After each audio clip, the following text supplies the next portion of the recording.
Hello friends, स्वागत है हमारे चैनल में आप लोग का एक बार फिर से। तो ये जो 2016 का मैटर है, इसमें बहुत कुछ टेक्निकल पॉइंट हैं जो सबको समझ में नहीं आ रहा है। कुछ कैंडिडेट हैं जिनको अभी भी लग रहा है कि हम लोग तो कोई दिक्कत नहीं होगा, तो लगातार उस पर हमारा वीडियो आ रहा है। तो ये लेटर तो क्योंकि 2016 में फॉर्म ओपन हुआ था तो ऐसे ही नहीं ओपन हुआ, तो उसके पहले एक शॉर्ट नोटिस जारी किया गया था 5/2/2016 को, जिसमें यही एक लाइन है, मात्र उन्हीं अभ्यर्थियों के द्वारा भरा जाना है जिन्हें उम्र सीमा का लाभ वांछित है, और अधिकतम उम्र गणना की विज्ञापन की शर्त के अनुसार 1/8/14 के स्थान पर दिनांक 23/1/2006 निर्धारित किया जाता है। तो अब जैसा आप लोग वीडियो का थंबनेल देख चुके हैं कि पता नहीं कहाँ से कोई कह रहा है कि हम लोग फर्जी नहीं हैं। तो उसमें क्या है थीम, मैं बता दे रहा हूँ। उसमें थीम यही है कि इसमें जो विज्ञापन आया हुआ था इंटर स्तरीय प्रतियोगिता परीक्षा का, उसमें पोस्ट है, एक पोस्ट है ये वाला वनरक्षी का, और एक पोस्ट है शेष सभी पद के लिए। यहाँ पर अधिकतम उम्र सीमा 23 लिखा हुआ जनरल के लिए, BC MBC के लिए 25, SC ST के लिए 28। अब वहाँ पर ये कहा जा रहा है कि हम 23+ हैं, हम फॉरेस्ट गार्ड के लिए एलिजिबल नहीं है, इसलिए 2016 में भरे। तो क्या ये वैकेंसी सिर्फ और सिर्फ फॉरेस्ट गार्ड की आई हुई है? ऐसा तो नहीं है, ये कंबाइंड वैकेंसी है। ठीक है, अगर किन्हीं का मानना है कि हम सिर्फ और सिर्फ फॉरेस्ट गार्ड के लिए अप्लाई किए हुए हैं क्योंकि हम 23+ हो गए थे, हमको मौका नहीं मिल, हम उसके लिए एलिजिबल नहीं हो पा रहे थे, तो भैया और भी तो बहुत सारा पोस्ट है शेष सभी पदों के लिए। 1/8/14 के आधार पर और 1/8/13 भी लगाया गया था, इसमें भी 1/8/13 है। इसके लिए एलिजिबल नहीं थे तो इसके लिए तो एलिजिबल थे। और दूसरी बात हम ये बताना चाहते हैं, ये जो लाइन लिखा हुआ ये बहुत ही अच्छा पॉइंट है।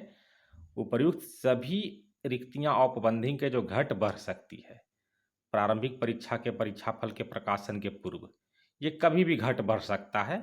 अब सपोज जो कैंडिडेट ये दावा करें कि हम 23+ थे, हमको उम्र सीमा में वांछित लाभ मिला है, तो दोबारा हम फॉर्म भरे। तो अभी बताइए, जो लोग ऑलरेडी 2014 में भरे हैं, 24 साल के होंगे जनरल, क्या उनको फॉरेस्ट गार्ड के लिए सिलेक्ट कर लिया जाएगा? ये तो बिल्कुल भी संभव नहीं है। न ऐसा किसी के साथ हुआ है। जो 1/8/13 के अनुसार अनारक्षित से 23 साल के अंदर हैं उन्हीं को सिलेक्ट किया गया है, बाकी लोग को फॉरेस्ट गार्ड के लिए ओवर एज माना गया है। एक और बात कि जो लोग केस किए हैं, हाई कोर्ट या सुप्रीम कोर्ट उसी को कंसीडर करता है जिस पॉइंट पर केस हुआ रहता है, फालतू पॉइंट पर दिमाग नहीं लगाता है। जो कैंडिडेट केस किए थे, क्या वो फॉरेस्ट गार्ड पोस्ट के लिए केस किए थे कि हमको फॉरेस्ट गार्ड पोस्ट के लिए लागू किया जाए? बिल्कुल नहीं। क्या 23 और 37 के बीच में थे वो? नहीं। अगर 23 साल और केस करने वाले कैंडिडेट जो याचिका दायर किए थे यहाँ विजय कुमार राय, और यहाँ लिखा हुआ है क्या ये 23 साल से अधिक और 37 साल से कम थे तो केस किए थे? ऐसा तो नहीं हो सकता है। ये केस तभी किए थे जब इनका एज 37+ हो गया था। अगर 37 से कम रहते तो पोस्ट के लिए एलिजिबल ही थे वैकेंसी में।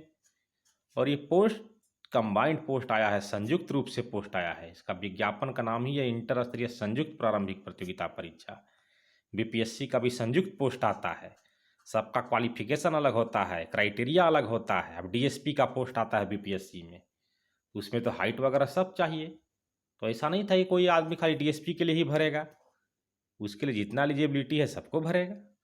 अभी थोड़ी कोई दावा करेगा कि DSP का पोस्ट है। अगर बाई चांस DSP का पोस्ट हट जाए तो क्या कहेगा कि हम सिर्फ DSP के लिए भरे थे, हमारी उम्मीदवारी रद्द किया जाए? ये तो बिल्कुल नहीं हो सकता है। वहाँ भी किसी पोस्ट का एज मिनिमम 21 साल होता है तो किसी का 22 साल होता है। इसी तरह से इसमें किसी का अधिकतम 23 हो गया, किसी का 37 हो गया, लेकिन ओवरऑल किसी पोस्ट पर तो आपको मौका मिल रहा था भरने के लिए। ये विज्ञापन संयुक्त आ रहा है, सिर्फ स्पेशली नहीं आ रहा है। स्पेशली आता तब तो बातें अलग था। सपोज मान लीजिए केवल फॉरेस्ट गार्ड का ही वैकेंसी आया होता 23 साल, तो सिर्फ सबको मौका मिलता। जो जो लोग 8 साल से बच रहे हैं, 1 साल से बच रहे हैं, सबको मौका मिलना चाहिए। ऐसा बिल्कुल नहीं है, जिनका भी ये सोच है गलत है। आइए दूसरे पॉइंट हम ये समझाते हैं। अगर उनको लग रहा है कि सिर्फ फॉरेस्ट गार्ड ही हमारा फर्स्ट और लास्ट ऑप्शन होता, बताइए, सपोज ये जो लाइन ऊपर में लिखा हुआ है, सभी रिक्तियां उपबंधी के जो घट बढ़ सकती हैं, बाई चांस इस फॉरेस्ट गार्ड पोस्ट को हटा दीजिए विज्ञापन से, तो अब वो क्या बोलेंगे? तो अब वो किस पोस्ट के लिए एलिजिबल रहेगा इस विज्ञापन में? अगर फॉरेस्ट गार्ड के पोस्ट को ही यहाँ से हटा दिया जाए, जो सीरियल नंबर 1 पर है, यहाँ देख लीजिए, इस पोस्ट को ही हटा दिया जाए, तो अब वो किस पोस्ट के लिए एलिजिबल रह गए? बाकी पोस्ट के लिए तो अधिकतम उम्र सीमा 37 है, क्योंकि आयोग इसको हटा सकता है। अब कहिए क्यों हटा सकता है? क्या ऐसा कभी हुआ है? तो जी हाँ, ऐसा हुआ है सेकंड सीरियल में। देखिए, विज्ञापन संख्या इतना में के तहत शारीरिक जांच वाले पदों में प्रवर्तन और निरीक्षक प्रावधानों के अनुरूप नहीं है, अतः आयोग द्वारा प्रवर्तन और निरीक्षक के पद को उक्त विज्ञापन से अलग किया जाता है। इस पद को हटा दिया गया था सेकेंड ग्रेजुएट लेवल से, 4 नंबर पर है, देख लीजिए, फिजिकल पोस्ट में 4 नंबर पर है। जिस तरह से हटा दिया गया प्रवर्तन और निरीक्षक, अगर उस तरह से सपोज मान लीजिए फॉरेस्ट गार्ड को हटा दिया जाए, तो जो कैंडिडेट ये दावा करेंगे कि हम 2016 में सिर्फ और सिर्फ फॉरेस्ट गार्ड के लिए भरे थे, क्योंकि हम 23 प्लस थे जनरल से, BC MBC 25 प्लस थे, SC ST 28 प्लस थे, चूंकि घट बढ़ सकती हैं, बहुत सारे पोस्ट हैं, एक पोस्ट को हटा दिया जाए सपोज फॉरेस्ट गार्ड को, तब तो बाकी पोस्ट उनके लिए क्या बचा? बाकी पोस्ट वहीं बचा जिसके लिए अधिकतम उम्र सीमा 37 साल है, और 16 में ओपन हुआ था उम्र सीमा में वांछित लाभ वालों के लिए, तो उनके पास तब कोई जवाब नहीं होगा, उनकी तो उम्मीदवारी रद्द हो जाएगी, और ऐसे भी रद्द है क्योंकि केस करने वाला कैंडिडेट, क्योंकि देखिए जिस पॉइंट पर केस होता है कोर्ट उसी को विचार करता है। क्या केस करने वाले कैंडिडेट 23 प्लस और 37 के बीच में थे? नहीं, 37 प्लस थे, 37 प्लस वालों को मिला है। संयुक्त है या किसी एक पोस्ट के लिए भी अगर आप एलिजिबल हैं तो आपको फॉर्म भरना चाहिए। तब एज क्राइटेरिया देखिए अलग अलग पोस्ट का अलग अलग होता है। उसके पहले एक और हम ये डिस्कस कर दें कि आप लोग के मन में आएगा, क्या पोस्ट को जिस तरह से हटाया जाता है, क्या पोस्ट को जोड़ा भी गया है? कभी ऐसा हुआ है परीक्षा के बाद? तो जी हाँ, ऐसा भी हुआ है। ये हुआ है बिहार SSC के ही विज्ञापन फर्स्ट सीरियल में। पहली बार ये जो विज्ञापन आया था इसका, तो इसमें वैकेंसी ज़्यादा नहीं था, 1569 था, लेकिन जब PT परीक्षा हो गया और उसका रिजल्ट तैयारी करने के बारी आया, तो उसमें टोटल वैकेंसी हो गया 3285। देखिए, आप लोग स्क्रीन पर देखते रहिए, दिखाई दे देगा। ये देखिए यहाँ पर वैकेंसी टोटल बढ़ गया, टोटल 3285 हो गया। देखिए, तो जी हाँ, वैकेंसी घट भी सकता है तो बढ़ भी सकता है। तब सपोज जो कैंडिडेट कहेंगे कि हम 2016 में आवेदन किए थे सिर्फ और सिर्फ फॉरेस्ट गार्ड को लेकर के, फॉरेस्ट गार्ड को हटा दिया जाएगा इस पैराग्राफ का उपयोग करते हुए। देखिए, ये यहाँ पैराग्राफ लिखा हुआ है,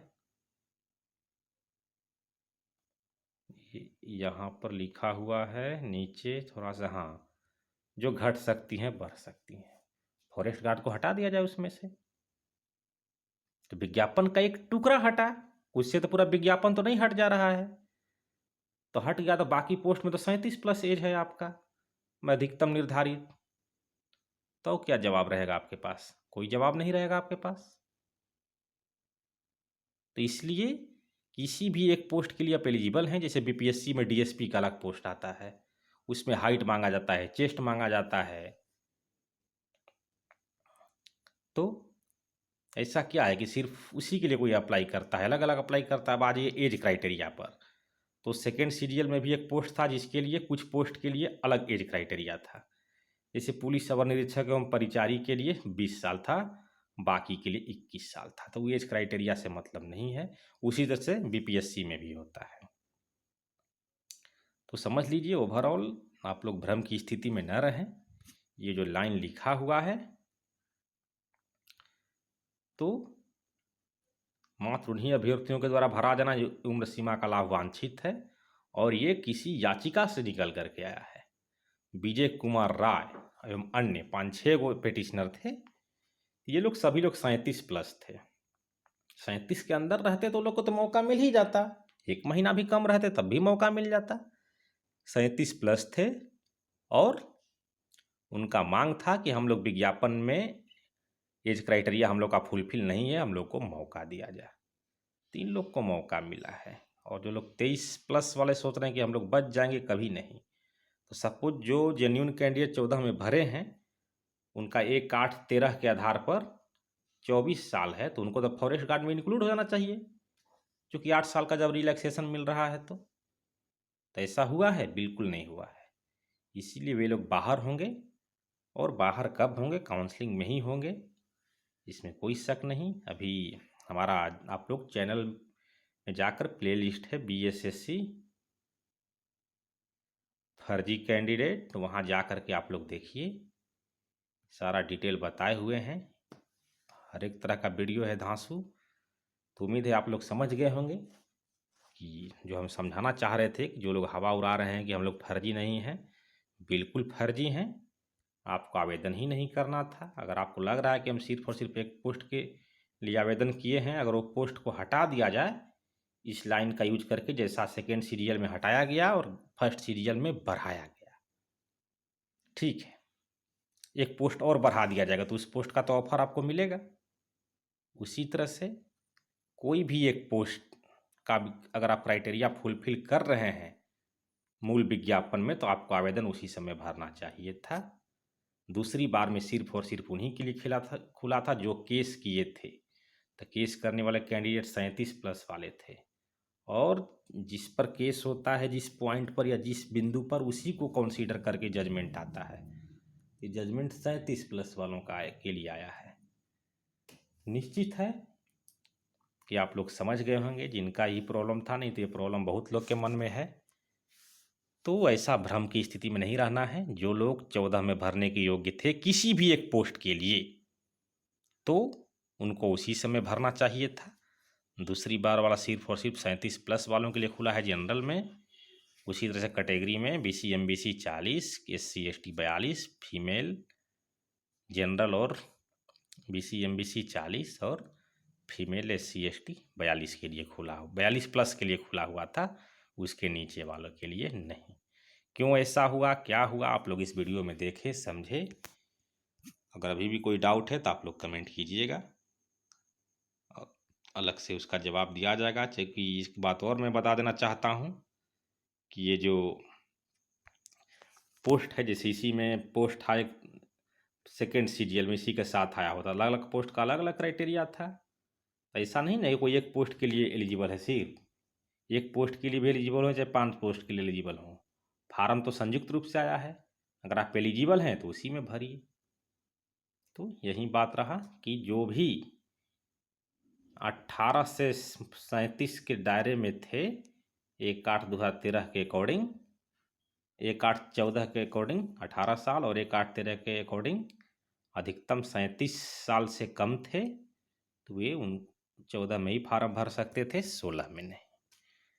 ठीक है, अभी भी कोई डाउट हो तो कमेंट कीजिएगा, अलग से वीडियो ला देंगे या कमेंट में ही जवाब देंगे। तो इस वीडियो को ज़्यादा से ज़्यादा शेयर कीजिए, चैनल पर पहली बार है तो सब्सक्राइब कर लीजिए। धन्यवाद, लाइक भी कर दीजिए।